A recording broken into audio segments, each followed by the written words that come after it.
Hello दोस्तों, मैं दिनेश और आप सभी का स्वागत है डीके स्टडी पे। इस वीडियो में देखने वाले हैं परसेंटेज से क्वेश्चन, जिसका पहला क्वेश्चन है। एक गांव की जनसंख्या 5000 है। पुरुषों एवं महिलाओं की जनसंख्या क्रमशः 10% एवं 15% की वृद्धि होती है। ठीक है। इसके परिणाम स्वरूप गाँव की जनसंख्या 5600 हो जाती है। तो बोल रहा है कि गाँव में पुरुषों की संख्या ज्ञात करें। यानी टोटल अगर बात करें जनसंख्या की तो कितना है? 5000। 5000 में मेल हैं और फीमेल हैं। ठीक है, मेल हैं और फीमेल हैं। अब कह रहा है कि पुरुषों एवं महिलाओं की संख्या में क्रमशः 10% और 15%, यानी मेल की जनसंख्या में 10% की वृद्धि हुई और फीमेल की जनसंख्या में 15% की वृद्धि होती है। इसके परिणाम स्वरूप जो जनसंख्या है वह 5600 हो जाता है। ठीक है, तो इसे किस तरह से बनाएंगे? तो इसे बनाने के अलग अलग तरीके हैं। इसे जो सबसे शॉर्ट तरीका से बनाते हैं वह देखिए कैसे बनाते हैं। आप इमेजिनेशन कीजिए कि अगर 5000 में टोटल 15% की वृद्धि हुई होती तो यह जनसंख्या कितना बढ़ जाता। अगर 5000 में 15% का वृद्धि हम करते हैं तो यह जनसंख्या 750 बढ़ जाता। ठीक है, अगर 5000 के 15% बढ़ेगा तो यह 750 बढ़ जाएगा। लेकिन एक्चुअल में यह बढ़ा कितना है? तो यह बढ़ा है 600। कितना बढ़ा है? 600। तो 150 कम क्यों बढ़ा है? 150 यहाँ पे कम क्यों बढ़ा है? तो 150 कम बढ़ने का कारण है कि मेल का जनसंख्या है वह 10% बढ़ा है। कितना बढ़ा है? मेल का यानी पुरुषों की जनसंख्या 10% बढ़ा है। तो जब पुरुषों की जनसंख्या 10% बढ़ा है, जिसके कारण ही यह जनसंख्या 150 कम बढ़ी है, तो क्या हम नहीं कह सकते कि पुरुष की 10% जनसंख्या बराबर होगा 150 का? ठीक है, तो पुरुष का 1% जनसंख्या बराबर होगी 30 का। 1% बराबर 30, तो 100% बराबर 3000। यानी पुरुषों की जो 100% जनसंख्या है वह है 3000 और महिलाओं की जनसंख्या जो है वह कितना है? 2000। पहला तरीका तो ये हो गया। और दूसरे तरीका से इसे देखते हैं। इसका करेक्ट आंसर हो जाएगा सी, 3000। और दूसरा तरीका देखते हैं इसका। अगला जो तरीका है इसे बनाने का वह है एलिगेशन। आप इसका एलिगेशन का यूज करके ही बना सकते हैं। तो एलिगेशन किस प्रकार लगाएंगे? देखिए, टोटल जो जनसंख्या है गाँव का वह कितना था? तो 5000 था। कितना है? 5000। इसमें वृद्धि हो गया तो यह कितना हो गया? 5600। यानी कितने का वृद्धि हुआ? तो टोटल 600 का वृद्धि हुआ है। 600 को अगर हम प्रतिशत में देखें कि टोटल कितने प्रतिशत की वृद्धि हुई है, तो 600 का वृद्धि हुआ है 5000 पे, गुना 100। 2 जीरो से 2 जीरो कटेगा, 1 जीरो से 1 जीरो, और टोटल यहाँ से आएगा। टोटल जो वृद्धि हुई वह 12% की वृद्धि हुई है। अगर प्रतिशत में 12% का वृद्धि हुई है तो अब एलिगेशन का यूज करेंगे कि मेल की जनसंख्या में और फीमेल की जनसंख्या में, मेल की जनसंख्या में बोल रहा था कि 10% वृद्धि और फीमेल की जनसंख्या में 15% की वृद्धि, और टोटल जनसंख्या में कितनी वृद्धि? तो 12% की वृद्धि। अब यहाँ से आप एलिगेशन लगा दीजिए। एलिगेशन लगाएंगे तो 12 में से 15 गया तो 3, और 12 में से 10 गया तो 2। अब देखें कि जो मेल का रेशियो है वह 3 आ गया और फीमेल का रेशियो 2 आ गया, यानी 3:2 में जो पहले से मौजूद थे। यानी 3 और 2 5 बराबर 5000, तो 3 बराबर 3000 यहाँ हो गया और 2000 यहाँ हो गया। यानी फीमेल की जनसंख्या भी आ गया यहाँ पे 2000 और मेल की जनसंख्या भी आ गई 3000। तो इसका आंसर क्या होगा? आंसर हो जाएगा वही ऑप्शन नंबर सी। और भी इसके कई तरीके हैं बनाने का, तो आपको जिस प्रकार से अच्छा लगे उस प्रकार से आप बना सकते हैं। नेक्स्ट क्वेश्चन देखते हैं। नेक्स्ट जो क्वेश्चन है, एक शहर की जनसंख्या 8000 है। यदि पुरुषों की जनसंख्या में 9% तथा महिलाओं में 16% की वृद्धि होती है तो शहर की जनसंख्या 9000 हो जाता है। महिलाओं की जनसंख्या ज्ञात कीजिए। देखिए, यहाँ पे भी एलिगेशन लगा सकते हैं। देखिए, जो पहले जो जनसंख्या थी वह था 8000 और वृद्धि हुआ तो यहाँ हो गया 9,000। ठीक है, कितने का वृद्धि हुई, तो वृद्धि हो गया 1,000 का। कितना से, तो 8,000 से गुने 100। ठीक है, 100।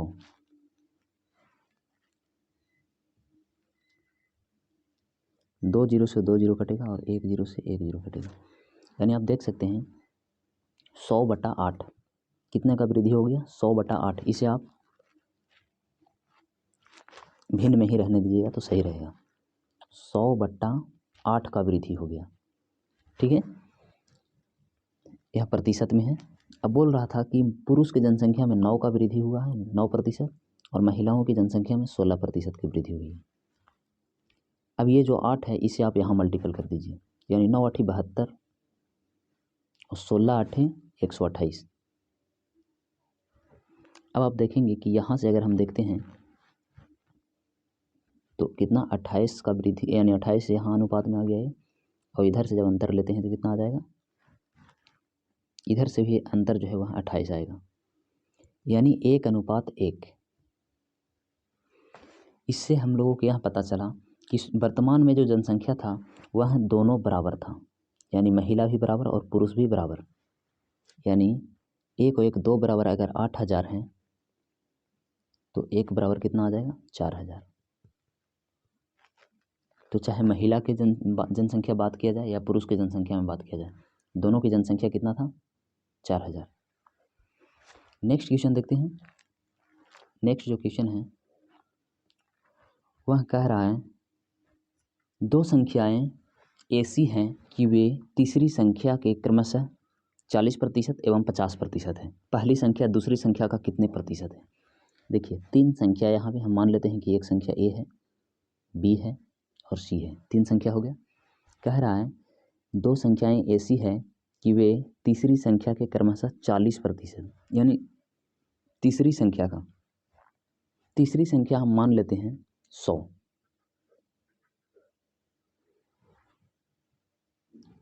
अब कह रहा है कि एक जो है ना पहला संख्या हुआ 40% है, तो 100 का 40% 40 ही होगा, और दूसरा 50% है तो 100 का 50% 50 ही होगा।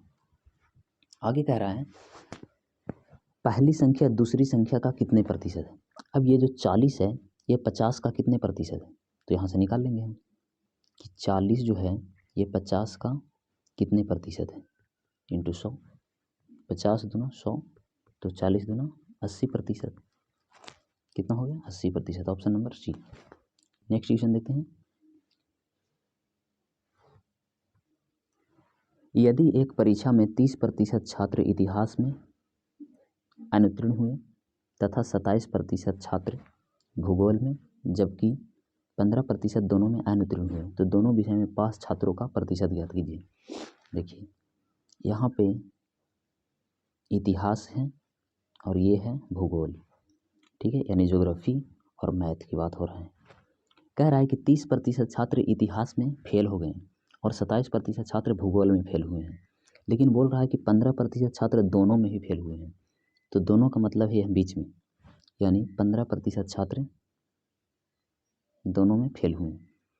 30% छात्र इतिहास में, इसका मतलब 30% इतिहास में, तो 15 तो ये हो गया और 15 यहाँ आएगा, और 27% छात्र भूगोल में, जब 15 यहाँ आ गया तो यहाँ कितना आएगा, यहाँ आएगा 12, 15 और 12 27 हो गया भूगोल में, और 15 और 15 30 हो गया मैथ में।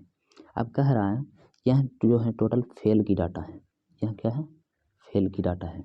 आगे कह रहा है दोनों विषयों में पास छात्रों का प्रतिशत ज्ञात कीजिए। तो अगर हम फेल स्टूडेंट्स के जोड़ेंगे तो कितना होगा, 15 और 15 30 और 10 40 और 2 42% स्टूडेंट जो हैं वह टोटल फेल हो गए हैं। 42% स्टूडेंट अगर फेल हो गए हैं तो 58% स्टूडेंट पास हो जाएंगे, जो कि इसका करेक्ट आंसर क्या है, option number C. Next question, एक परीक्षा में 70% छात्र अंग्रेजी में फेल हुए, 38% गणित में फेल हो गए और 19% छात्र दोनों विषय में फेल हो गए, तो दोनों विषयों में पास छात्रों की संख्या ज्ञात कीजिए। सेम क्वेश्चन है। गणित है और अंग्रेजी है। एक तरफ है मैथ और एक तरफ क्या है, अंग्रेजी यानी इंग्लिश। 27% छात्र अंग्रेजी में फेल हो गए हैं। अंग्रेजी में कितना फेल हो गए हैं, यहाँ लिखिए 27%। मैथ में कितना फेल हो गए हैं, तो 38%। 19% छात्र दोनों विषय में फेल हो गए हैं, तो 19 यहाँ आएगा, यहाँ क्या आएगा 19। अगर 27 यहाँ है और 19 यहाँ आ गया तो क्या यहाँ पे आएगा 8। 8% ऐसा स्टूडेंट्स है जो केवल इंग्लिश में फेल हुए हैं, ठीक है। लेकिन आगे क्या बोल रहा है, 38% छात्र गणित में, तो 19 यहाँ है तो 19 यहाँ भी आएगा, यानी 19% केवल गणित में और 38% जो है ना, जिसमें से 19 जो है वह इंग्लिश में भी फेल हुए हैं और मैथ में भी फेल हो गए हैं। तो यह टोटल फेल की डाटा आ गया। तो 19 और 19 38 और यहाँ 8 कितना होगा 46% स्टूडेंट्स टोटल फेल हो गए हैं। तो कह रहा था कि दोनों विषय में उत्तीर्ण छात्रों की संख्या याद कीजिए, यानी प्रतिशत में ही आएगा इसका आंसर, क्योंकि कोई डाटा आगे नहीं है। तो जब 46% फेल हो गए तो पास कितना होंगे, पास स्टूडेंट्स की संख्या 54%। Correct answer. नेक्स्ट क्वेश्चन क्या है, एक परीक्षा में 1500 लड़के एवं 300 लड़कियां हैं, बॉयज़ हैं और गर्ल्स हैं। तो बॉयज़ कितने हैं 1500 और गर्ल्स कितने हैं 300। कह रहा है कि 70% लड़के और 30% लड़कियां फेल हुए हैं।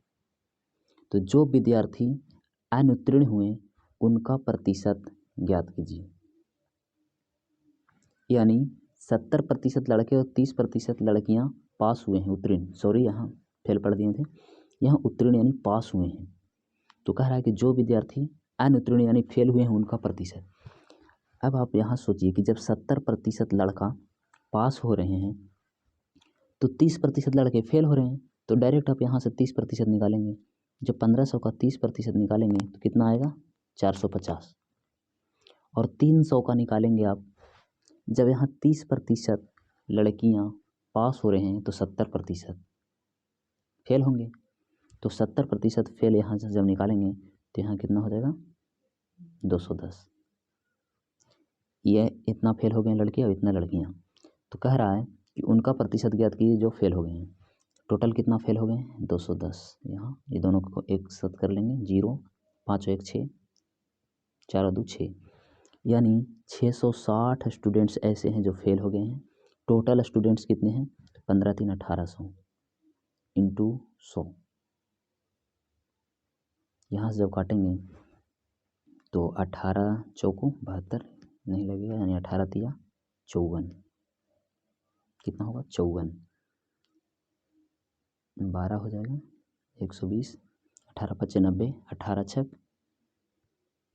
108, 18 6 108। तो इसका आंसर जो आएगा 36.66%। Correct answer. अगला क्वेश्चन देखते हैं। अगला क्वेश्चन क्या है, ए को एक परीक्षा के पूर्ण अंक का 20% प्राप्त हुआ तथा वह 10 अंकों से फेल हो गया। उसी परीक्षा में बी को 50% अंक प्राप्त हुआ और वह 20 अंकों से पास हो गया। जब एक व्यक्ति 20% मार्क्स ला रहा है तो वह 10 अंकों से फेल हो जा रहा है, 10 अंक यानी उसको कम हो जा रहा है।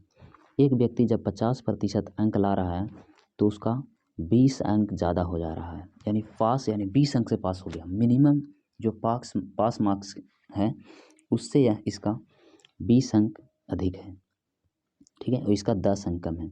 अगर इस दोनों के अंतर देखें तो कितना होगा, एक तो पास मार्क्स से, जैसे मान लिया जाए कि यहाँ हम पास मानते हैं, ठीक है, ये पास का रेंज है, तो एक को कम आ रहा है कितना 10, और एक को कितना आ रहा है यहाँ से ऊपर 20 अंक से वहाँ पास हो रहा है, ठीक है।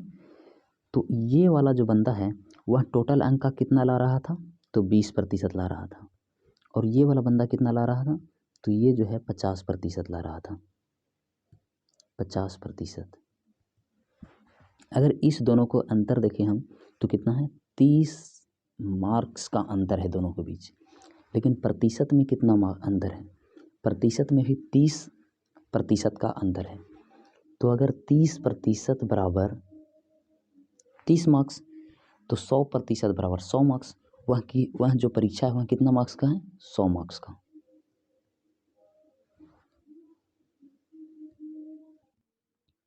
आगे कह रहा था परीक्षा का पास अंक कितना है? तो 100 मार्क्स का परीक्षा है, जब 20% अंक ला रहा था तो कितना लाएगा? 20, और 10 अंक से फेल हो जा रहा था, 10 और जोड़ दीजिए इसमें, तो उसका जो पास मार्क्स होगा वह कितना होगा? 30। नेक्स्ट क्वेश्चन देखते हैं। नरेश की मासिक आय रघु की मासिक आय से 30% अधिक है। एक कौन है यहाँ पे? नरेश। ठीक है, नरेश को लिख लेते हैं एन। नरेश की मासिक आय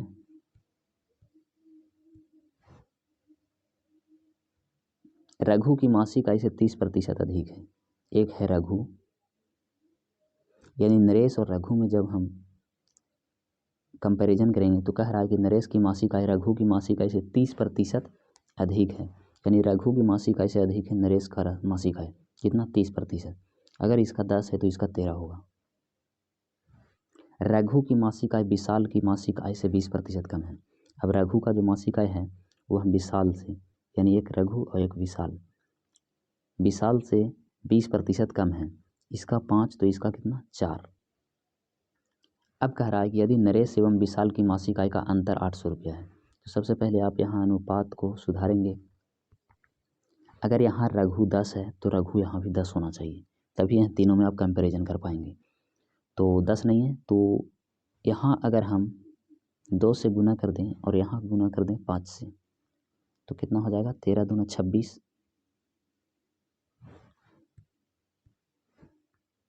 26 और 10 दूना 20, और यहाँ भी हो जाएगा 20, तो ये कितना हो जाएगा? 25।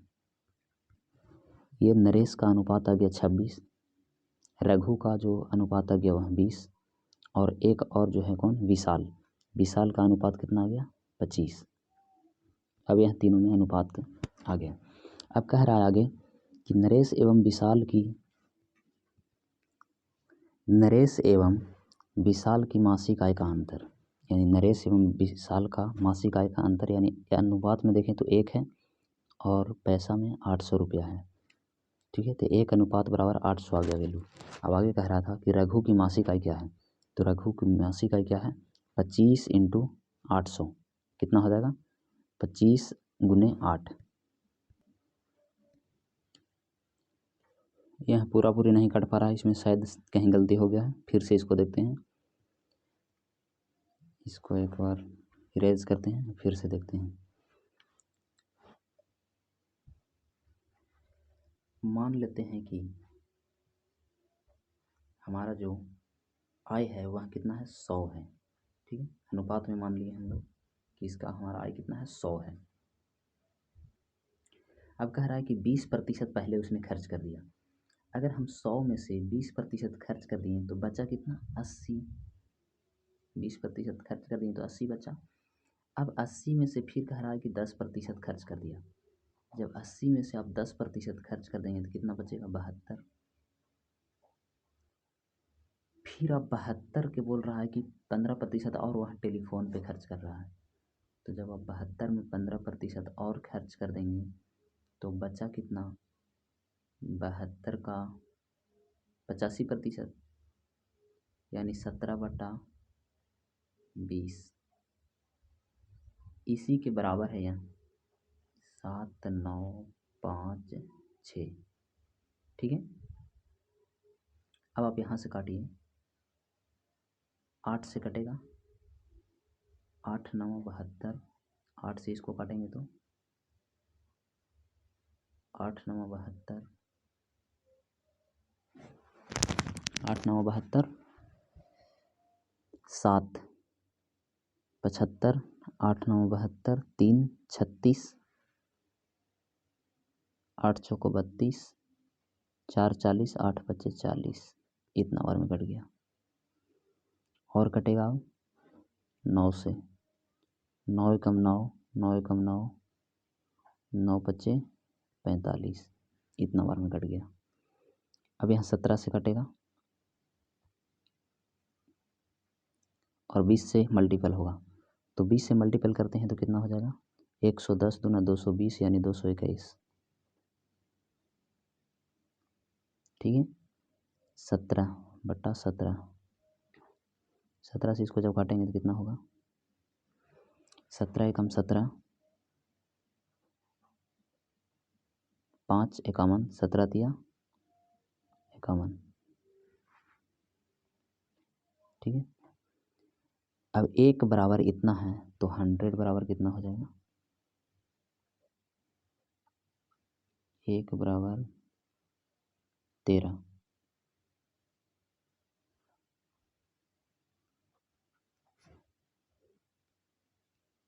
100 बराबर इतना हो जाएगा। करेक्ट आंसर क्या है, डी।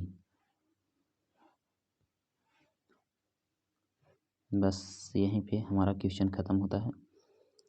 अब अगर आपको वीडियो अच्छी लगी तो आप चैनल को सब्सक्राइब कर सकते हैं। ठीक है, और वीडियो को लाइक कीजिएगा। Thank you.